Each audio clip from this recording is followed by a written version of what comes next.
इन शिशु चैनल को सब्सक्राइब करें और लाइक करें और इस चैनल से जुड़ें और सुबह शाम प्रार्थना करें। परमेश्वर आपकी ज़िंदगी में हर एक घटी और कमी को पूरा करे। आप सभी को जय मसीह की। परमेश्वर आपको ढेर सारी बरकत, ढेर सारा आशीष दे इस सुंदर से समय के लिए। आत्मिक वरदान हमें कैसे मिलेगा या फिर हम कैसे इसे प्राप्त कर सकते हैं।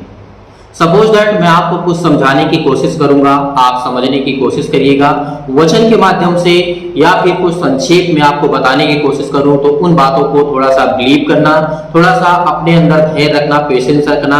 और धैर्य पेशेंस हमारे जीवन में बहुत जरूरी है। यदि धैर्य नहीं होगा तो आप इस वीडियो को अंत तक नहीं देखेंगे। जब अंत तक नहीं देखेंगे तो आपको कुछ समझ में नहीं आएगा। इसलिए आपसे निवेदन है कि आप इस वीडियो को अंत तक देखिए ताकि आप भी कुछ सीख सकें, कुछ समझ सके। मैं यहाँ पे ये नहीं कहता हूँ कि आपको मैं 100% सर्टिफाइड कर सकता हूँ या फिर 100% मैं आपको संतुष्ट कर सकता हूँ, लेकिन हाँ इतना तो मैं कह सकता हूँ कि आपको कुछ न कुछ नहीं, बहुत कुछ आपको सीखने को मिलेगा। तो चलिए आइए शुरू कर दें। आत्मिक वरदान के बारे में हमें सबसे पहले पढ़ने को कहा मिलता है। जैसे हम कुरिन्थियों के पुस्तक में देख सकते हैं, याकूब के पुस्तक में देख सकते हैं, वहां पे लिखा हुआ है। तो मैं एक वचन को पढ़ना चाहता हूं यहां पे। पहले छोटी सी मैं कहानी पहले आपको सुनाता हूं। बुद्धि मीन्स क्या होता है? ज्ञान। हमारे अंदर कितनी बुद्धिमानी है, हम कितने सक्षम हैं, कितने हमारे अंदर परमेश्वर का ज्ञान है, ये दर्शाता है कि आपके अंदर कितनी बुद्धि है, कितने आप बुद्धिमान हैं। जैसे हम एक छोटा सा उदाहरण लेते हैं सुलेमान से, राजा सुलेमान। आपने नाम तो सुना ही होगा राजा सुलेमान का। जी हाँ, बहुत सारे लोग पढ़े भी होंगे सुलेमान की पुस्तक। जैसे सुलेमान के बारे में हम ये पढ़ने को मिलता है कि सुलेमान एक ऐसा राजा था पृथ्वी पर, पूरे विश्व की बात करते हैं, पूरे पृथ्वी पर एक ऐसा बुद्धिमान राजा था कि उसके सिवा और कोई नहीं था। लेकिन इतना बड़ा बुद्धिमान व्यक्ति, इतना बड़ा बुद्धिमान राजा लास्ट के दिनों में कैसे फिसल जाता है और कैसे गिर जाता है, क्या कभी आपने सोचा था? तो मैं आपको समझाता हूं संक्षेप में। जैसे कि सुलेमान अपनी कार्यकाल को शुरू करता है, वो परमेश्वर के प्रति प्रेम रखता था, प्यार करता था, परमेश्वर की हर एक आज्ञाओं को मानता था और प्रार्थना भी करता था। किस चीज के लिए? ज्ञान, बुद्धि, समझ। आखिर क्यों ज्ञान और बुद्धि और समझ के लिए सुलेमान प्रार्थना करता था? उसके पास नौकर, चाकर और बहुत सारा धन, दौलत, शोहरत, नाम था। तो आपने जाना सुलेमान को किस चीज की कमी थी? परमेश्वर के प्रति बाइबल के अनुसार जब हम पढ़ते हैं तो सुलेमान को ज्ञान, बुद्धि और समझ की आवश्यकता थी। परमेश्वर से सुलेमान हमेशा ये कह करके प्रार्थना करता था कि हे परमेश्वर, आपने तो मुझे सब कुछ दिया है, संसारिक वस्तु में जो भी आपने मुझे दी बहुत कुछ दिया, मेरे पास किसी चीज की कोई कमी नहीं है संसारिक रूप से, लेकिन मुझे एक आत्मिक रूप से मुझे वरदान दीजिए, मुझे ज्ञान दीजिए, मुझे बुद्धि दीजिए, मुझे समझ दीजिए, ताकि मैं इन संसाधनों का सही उपयोग कर सकूं, अपने राज्य को सही रीति से अपने प्रजा की देखभाल कर सकूं। सुलेमान इसके लिए प्रार्थना किया करता था। तो परमेश्वर ने उसकी प्रार्थना को सुनी कि ये तो लोगों के भले के लिए करता है, लेकिन परमेश्वर ने यह भी मना किया था सुलेमान को। एक बात मैं और बताना चाहता हूं कि सुलेमान के पास कम से कम 1000 बीवियां थी। बाइबल आप पढ़े होंगे तो आपको पता होगा कितनी, 1000 से भी ज्यादा मुझे लगता है कि उसके पास बीवियां थी। उसमें से अन्य अन्य जातियों की भी बीवियां थी। बात आप समझ रहे हैं ना? अन्य अन्य जातियों की भी बीवियां थी। जब 1000 बीवियां हैं तो अन्य अन्य जातियों की तो जरूर होगी। अन्य जातियों का मतलब ये होता है कि मनुष्य नहीं, उसने जो अपने लिए जातियां बनाई हैं उसके अनुसार। परमेश्वर के लिए सिर्फ 1-2 जातियां हैं, एक स्त्री, एक पुरुष, और तीसरा कोई नहीं है। तो उसी तरीके से परमेश्वर ने कहा जो अपने लिए अन्य अन्य जातियां बना करके रखे हैं उनसे तुम दूर रहना।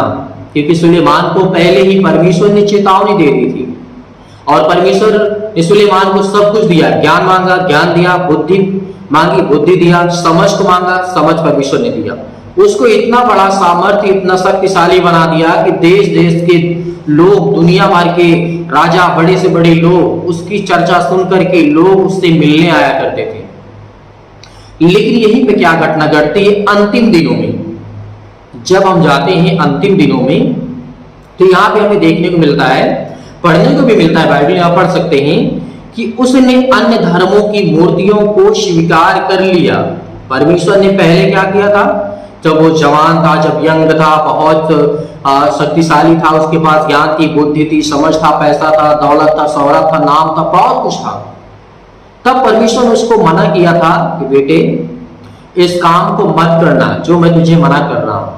लेकिन सुलेमान, अब 1000 बीबियां हैं तो 1000 बीबियां में से कहीं ना कहीं तो अन्य जाति होंगी जो मूर्ति आपको पूछती होंगी या फिर और किसी चीज को पूछती होंगी। तो वो भी उसी चीज में फंस गया और फिसल गया और उसका इसी तरीके से विनाश होता है। तो आपने क्या सीखा? आपने क्या सीखा संसार की वस्तुओं से और परमेश्वर के शिक्षा से? आपने यही सीखा कि परमेश्वर जो कहता है आपके भले के लिए कहता है। आप परमेश्वर से मांगिए, परमेश्वर आपको कभी मना नहीं करेगा। परमेश्वर से आप प्रार्थना करिए, कभी मना नहीं करेगा। परमेश्वर के वचन को सुनिए, कभी आपको मना नहीं करेगा। परमेश्वर से जो कुछ चाहिए आपको देगा, क्योंकि वो सर्वशक्तिमान परमेश्वर है, वो सबकी इच्छाओं को पूरी करने वाला परमेश्वर है। तो लेकिन अपने अनुसार परमेश्वर करेगा, आपके अनुसार नहीं करेगा। सर्वप्रथम बात यही है कि आपके अनुसार नहीं करेगा। जैसे कि आप चाहते हैं कि मुझे बहुत पैसा चाहिए, बहुत दौलत चाहिए, बहुत नाम चाहिए, तो परमेश्वर बिल्कुल भी नहीं देगा। क्यों नहीं देगा? क्योंकि परमेश्वर का वचन ये कहता है कि जैसे सबोपदेशक अध्याय 3 में लिखा है, परमेश्वर ने कहा है कि जिस तरीके से मैंने आकाश और पृथ्वी के बीच में जो भी समय निर्धारित किया है, उस समय के अनुसार ही आपके जीवन में कार्य होंगे। आप चाहे जितना भी अपने आप को चिल्लाते रहें, रोते रहें, भटभटाते रहें, चिंतित होते रहें, उसका कोई मतलब नहीं, कोई अर्थ नहीं। हाँ, कभी कभी क्या होता है कि किसी की प्रार्थना का जल्दी उत्तर मिल जाता है और किसी की प्रार्थना का बहुत समय लग जाता है, बस इतना फर्क होता है, लेकिन उत्तर आपको मिलेगा। कभी भी आप ये मत घबराइए कि हमको उत्तर नहीं मिलेगा। मेरे प्रियो, सभी को उत्तर मिलेगा, आज नहीं तो कल, कल नहीं तो परसों। परमेश्वर आपको ब्लेसिंग करेगा, आपको आशीष देगा। जैसे हम बात कर रहे थे सुलेमान के बारे में, सुलेमान की जीवन की घटना को आपने देखा। मैंने संक्षेप में आपको बताया कि आप इससे समझ सकते हैं कि बुद्धि और समझ और परमेश्वर की आज्ञा क्या होती है और कब आपको आत्मिक वरदान मिलेगा। तो ऐसे ही यदि आप परमेश्वर के वचन से प्रेम करेंगे, प्यार करेंगे, तो परमेश्वर आपको ब्लेसिंग करेगा, आपको आशीष देगा। कोई व्यक्ति होता है, जैसे हम याकूब की पुस्तक में पढ़ते हैं, 2 प्रकार के वरदान हमें वहां देखने को मिलते हैं। छोड़िए, जैसे सुलेमान की बुद्धि को देखा, सराहना की गई और बड़े बड़े लोग, राजा महाराजा उससे मिलने आया करते थे, लेकिन अंतिम दिनों में आकर के राजा भी फिसल गया। वैसे आज हम हैं, आज आप सभी लोग हैं, आप भी फिसल सकते हैं कभी न कभी। जो लोग कहते हैं कि मेरा जब तक जीवन रहेगा तब तक मैं परमेश्वर के प्रति समर्पित रहूंगा या रहूंगी, और जब तक मेरा जीवन सांस चलता रहेगा तब तक मैं परमेश्वर के वचनों पे चलती रहूंगी, तो ये लोग कह तो देते हैं बड़ी आसानी से, बहुत अच्छा भी लगता है, लेकिन इसको निभाना कितना मुश्किल है इसका अंदाजा आप लगा सकते हैं।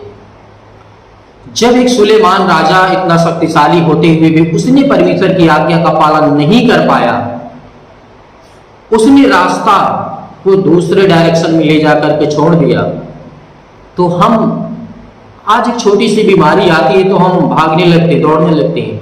छोटा सा क्लेश आने लगता है तो हम डर जाते, भयभीत हो जाते हैं। तो परमेश्वर के सामने हम कैसे स्थिर रह सकते हैं? परमेश्वर के सामने आप स्थिर रह सकते हैं। जैसे भी एक वचन को पढ़ना चाहता हूं, यहाँ पे लिखा है 1 कुरिन्थियों अध्याय 12 और वचन नंबर 8 में लिखा है। ध्यान से सुनिएगा, ये सभी मसीह भाई बहनों के लिए है। क्योंकि एक को आत्मा के द्वारा बुद्धि की बातें दी जाती है और दूसरे को उसी आत्मा के अनुसार ज्ञान की बातें कही जाती है, यानी दी जाती है। परमेश्वर ने क्या कहा, क्योंकि एक को आत्मा के द्वारा बुद्धि दी जाती है। अब आत्मा कहेंगे तो आत्मा तो एक ही है, वरदान भी एक ही है। जो परमेश्वर जिस पर चाहे उस पर कृपा कर सकता है, उस पर महिमा कर सकता है, उसे ब्लेसिंग कर सकता है, उसे आशीष दे सकता है, उसे बुराइयों से छुड़ा सकता है, उसे हर एक पापों से, अपराधों से, गुनाह से उसे बचा सकता है।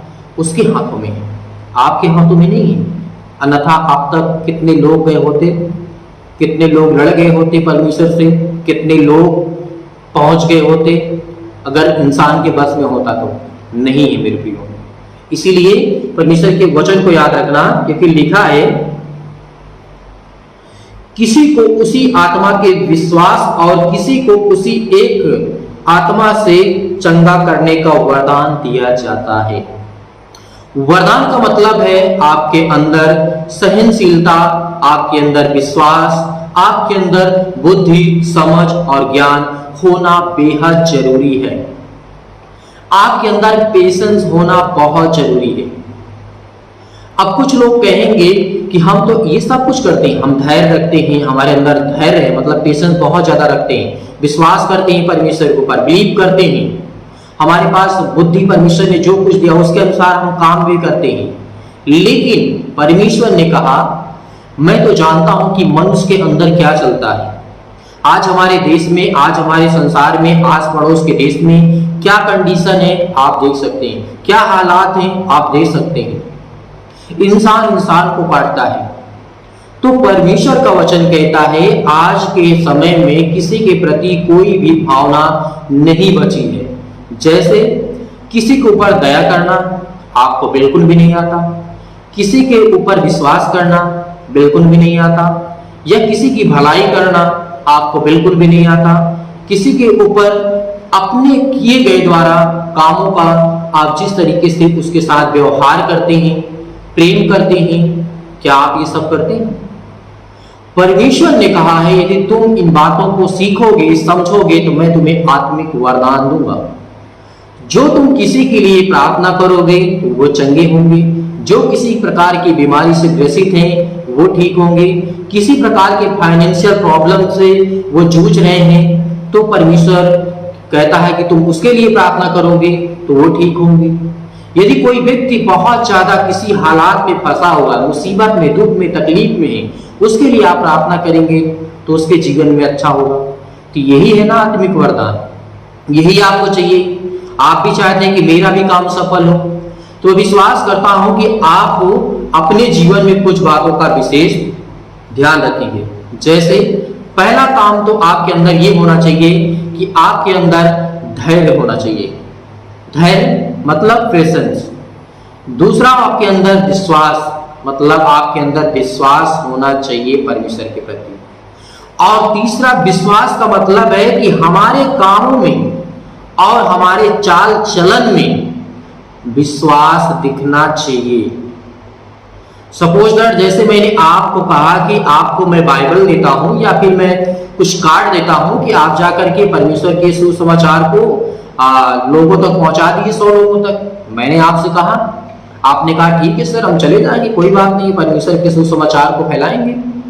तो आप गए, आप 2-4 लोगों से मिले, आपका कोई काम आ गया इमरजेंसी, आप उस काम को छोड़ के वही चले गए। जब मैंने आपसे कॉल किया, फोन किया, बात किया तो आपने कहा नहीं सर हमने तो 100 लोगों से ज्यादा लोगों से मिला। हमने कहा बहुत अच्छी बात है। तो इसका मतलब है कि आप अपने अंदर झूठ बोलते हैं, आप अपनी आत्मा के अंदर झूठ बोलते हैं। तो हमें इंसान से झूठ बोल करके कुछ नहीं मिलेगा।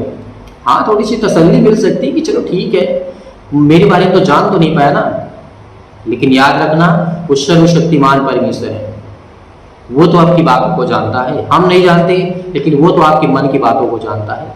इसीलिए परमेश्वर ने कहा कि विश्वास आपके कामों में, आपके चाल चलन में दिखना बहुत जरूरी है।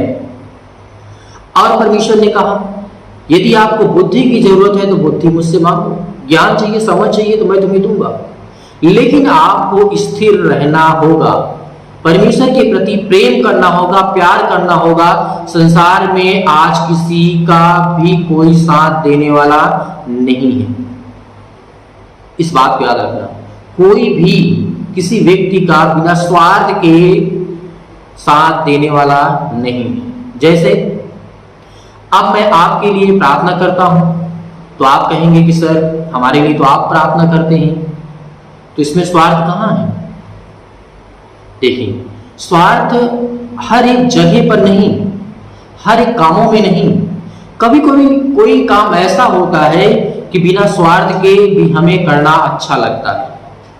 जैसे मैं आपको सिखाता हूं, परमेश्वर के बाइबल वचन को आप हमें दान देते हैं, आप हमें दान देते हैं ना, इसका मतलब ये नहीं है कि वो स्वार्थ है, लेकिन परमेश्वर के काम को जिस तरीके से हम फैलाते हैं और जिस तरीके से आप सपोर्ट करते हैं, जिस तरीके से आप चैनल पे ज्यादा से ज्यादा लोग बने रहते हैं और वीडियो को लाइक करते हैं, शेयर करते हैं, लोगों तक पहुंचाते हैं, इसका मतलब भी आपका कर्तव्य बनता है कि परमेश्वर के प्रति प्रेम करना, उसके वचन से प्रेम करना। इसका मतलब आपके अंदर स्वार्थ नहीं है।